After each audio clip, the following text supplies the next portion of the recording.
मुंबई में आयोजित संघ यात्रा के 100 साल नए क्षितिज नाम के कार्यक्रम के दौरान राष्ट्रीय स्वयंसेवक संघ के मुखिया मोहन भागवत ने समान नागरिक संहिता यानी यूसीसी को लेकर अपने विचार रखे। उन्होंने यूसीसी पर जोर देते हुए कहा कि यूसीसी का निर्माण सभी को विश्वास में लेकर किया जाना चाहिए, इससे मतभेद नहीं पैदा होने चाहिए। उत्तराखंड में 3 लाख सुझाव हासिल हुए और सभी हितधारकों से चर्चा के बाद अधिनियम पारित किया गया। कोई बहुसंख्यक या अल्पसंख्यक समुदाय नहीं है, हम सब एक ही समाज हैं।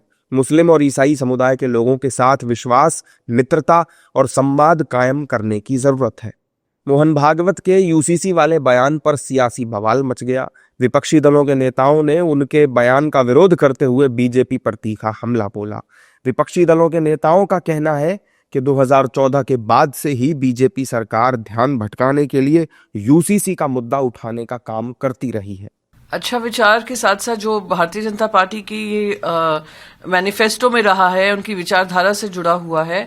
पर फिर से 2014 से इनकी सरकार है, बार बार ये लोग जब भी ध्यान भटकाने का काम करते हैं तो यूसीसी का टॉपिक शुरू करते हैं।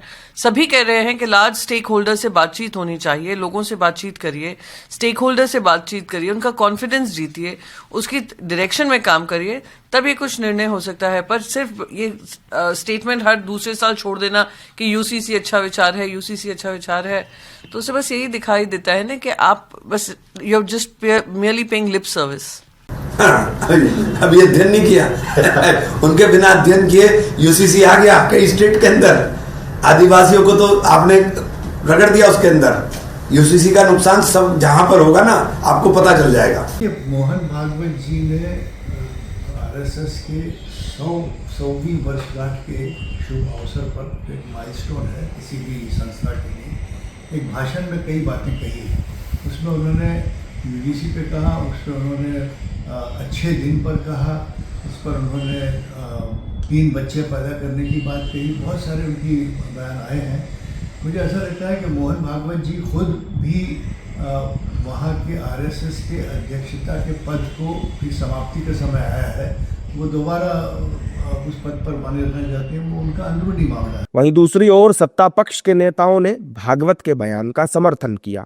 बीजेपी नेताओं ने यूसीसी को देश के सामाजिक और आर्थिक विकास के लिए जरूरी बताया। बीजेपी नेताओं ने कहा कि निश्चित तौर पर मोहन भागवत ने सही कहा है, आम जनता के सुझाव के बाद ही देश में यूसीसी लागू होगा। ये जो कुछ आदरणीय मोहन भागवत जी ने कहा, और यूसीसी निश्चित रूप से देश के सामाजिक और आर्थिक विकास में एक बड़ा योगदान दे सकता है। उन्होंने ये भी कहा कि इस गंभीर विषय पर सबकी सहमति ली जानी चाहिए। तो निश्चित रूप से सब लोग की आम सहमति के आधार पर यूसीसी के पूरे देश में उसी प्रकार से लागू होगा। और जो कुछ उन्होंने कहा वो देश की ज़मीनी हकीकत को देखते हुए कहा है।